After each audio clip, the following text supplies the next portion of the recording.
What's up guys, it's FC and I'm bringing you guys another tips and tricks video. Today we'll be using the M60. Now this is a subscriber request, so if you guys have any weapons that you guys want me to play with, go ahead and let me know in the comment section. I always try to help you guys out. Remember, I'm here for you guys. I'm here to help you guys improve your game. Somebody had recommended the M60, so I just jumped on and grabbed it and started using it. Somebody else recommended the Commando, and that one's coming up. But I wanted to get this M61 out there for you guys first. So I'm running Flak Jacket, Sleight of Hand, Pro, and Hacker. The reason I'm running Flak Jacket is because when you're using the gun like the M60 you're going to be more stationary / campy, meaning that you're going to stay in one spot longer than you would normally with another weapon. So enemies are going to get tired of you being around and are going to try to nade you out of your spot. With Flak Jacket, you can survive those explosions and continue your carnage of killing the noobs. Now the M60 has a damage rate of 50-40, meaning it's 50 damage up close, 40 over range. So it's a 2-shot kill up close and a 3-shot kill at distance. It also has a split recoil, meaning that it will kick either left or right. There's no favorite side that it will kick to, and it only kicks up, it will not kick down. You'll notice that some weapons in this game have a favorite side that they will kick to. They'll kick to the right, kick to the left. Now with the M60, it's very unpredictable, so either kick right, kick left, but always up. So either go top right or top left. It won't go down at all. Because of that, and because of the recoil, I would recommend that you guys rock the grip on it. It's really the only attachment that I would recommend for this. I haven't even paid attention to any of the other ones. You know, the iron sight on this weapon is much improved from the last time that we saw the M60. If you guys remember the M60 from Call of Duty 4, it had one of the worst iron sights in the game. I could not stand it. But in this one, it is much improved, and you really don't need any of the reflex sights or anything like that. You just kind of go with the grip and do work with it. Now, your engagements with this gun should be at a distance. You should not be anywhere close to your enemies unless they sneak up to you or they flank you or anything like that. But other than that, you should try to keep your engagements at a distance to medium to long range. Anything up close, you're at a huge disadvantage, especially if you're not running Sleight of Hand Pro. With Sleight of Hand Pro, of course, the aim down sight does improve, but aim down sight does improve substantially, and the reload time improves substantially. I mean, previously without Sleight of Hand Pro, you would be looking at a 9.5 second reload time, which is forever. You could die twice in that time frame. So having Sleight of Hand Pro, outside of making the aim down sight much better, it also makes the reload time much better. So again, keep your distance when you're doing this. This weapon is meant for support. It is not meant to go all Rambo, crazy into their spawns or anything. And I'm talking about Rambo 1, not Rambo 4, where he was like 65 years old. I'm talking like young Rambo. Go ahead and you're not going to be pushing spawns with this. You need to stay back with it and have your enemy feed you the kills. If you lay back, you'll see yourself being much more successful.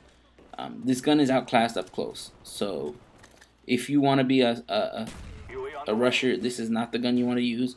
Your mobility is hindered by this, remember that, so you're going to be running at a slower pace. Even though there's a trick that if you swap out to your secondaries, like if you have pistols, you can go ahead and run at that rate. Before, it was dependent of your primary weapon. Like before, if you had an M60 and you you picked up like a submachine gun, you would still run at the M60 speed. But in this game, it's really dependent on the gun that you have at the time. So if you were to switch out to your pistols, you actually run faster than if you didn't. Now this gameplay, you're gonna see that I'm really just laying back, letting them feed me kills, and I'm running with a really strong team. So that helps with a lot of the strategy that I used in this game. We are basically spawn trapping them at A, and they are not going to get out of there. The kill streaks I ran were spy plane. I almost said UAV because I'm so used to that. But it was spy plane, Blackbird, and dogs. And you're going to see that I do get my dogs in this game, but it was really because of how good my team was. You're going to see that I got the Blackbird there. And if you guys don't run the Blackbird yet, I would definitely recommend you guys use Blackbird because it is a beast of a kill streak. It's literally telling you where they are. The only people that you cannot see on there is Ghost Pro perks.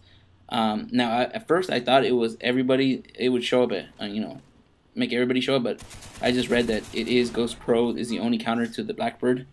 But not many people are running that Ghost Pro because it's a little tough to get. But if you do run Ghost Pro, that's good because you're immune to the Blackbirds. But the Blackbirds is a beast kill streak. If you're running with a strong team, I would definitely be running that one. And my last kill streak is the dogs. Now I split between the dogs and the gunship a lot of the time, just trying to see which one I'm getting a feel for. And at the moment, the gunship feels like I can get more kills with. But this last game that I used it, for some reason it was not. It was like glitchy and it didn't go in the direction that I was trying to push. So you see here that I creeped up on this guy. So when you can get away with up close combat with it when you know where your opponent is and you know that they're unsuspecting.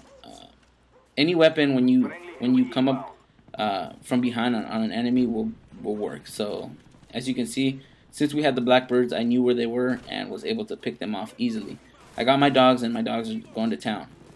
So I don't know if you guys have noticed. Let me just change the subject real quick. But the dogs are vicious in this game, and they are loud. And I don't know about you guys, but I kind of get pissed off when people kill my dogs. You can hear when the dogs get killed. You know, they make that little like crying, dying noise that they make, and it kind of pisses me off. It's like if they were killing my dog or something, I'd be like a little bit pissed off about it. But when you see them attack, they are vicious, man.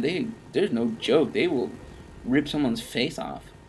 And you know, that's really all I gotta say about it. I just wonder enough. I'm the only one that kind of gets annoyed when people kill their dogs. I'm like, man, you're fucking with my dog. I want to kill you now.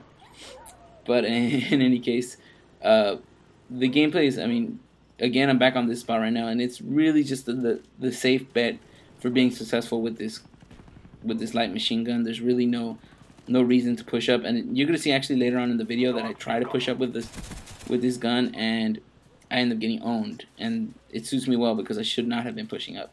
Another thing I want to tell you guys is that at distance, you guys want to burst fire this weapon. Just pop it, ta ta ta ta, because if you hold the trigger for any type of duration, it just kicks too much, and you're gonna end up missing your target and probably getting owned yourself. So at distance, if you know that you have an engagement with an opponent, just tap it. You do have an advantage over any gun in the game at medium to closer range because of that 50 damage. So 50 damage up close, 2-shot kill, you're gonna own most fights. And here I'm making my way because I know somebody's trying to get our C flag, and we were just trying to get the domination. So look at that, just oblivious to what I just did to him. And instead of chasing him, look what I do. Throw the stun and take him out while he's blinded. So instead of chasing him, I just waited for him to make that mistake, and I ended up getting that easy kill from him. Now the M60, I picked up an M16 because I was running out of bullets.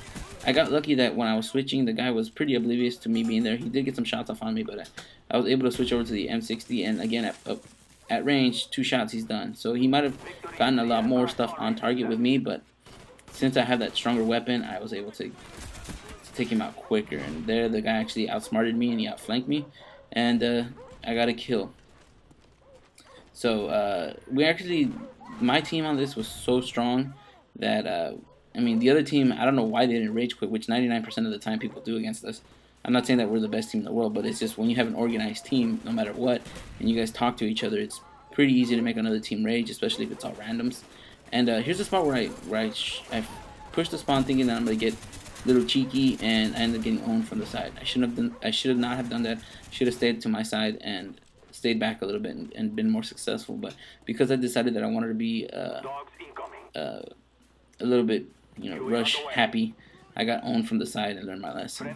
And here's the final kill cam for you guys. Boom, got it with the M60 for you guys. But final score is 20-3. But as you can see, my whole team was in double digits except for one person, and I believe they were AFK most of the time. And I think we had like 2 sets of dogs and 2 chopper gunners throughout the whole game. So my team was very, very good. And again, guys, let's go ahead and go over the steps for using your M60. Keep it at range if you can. Use sleight of hand pro. Use flak jacket if you're going to be stationary.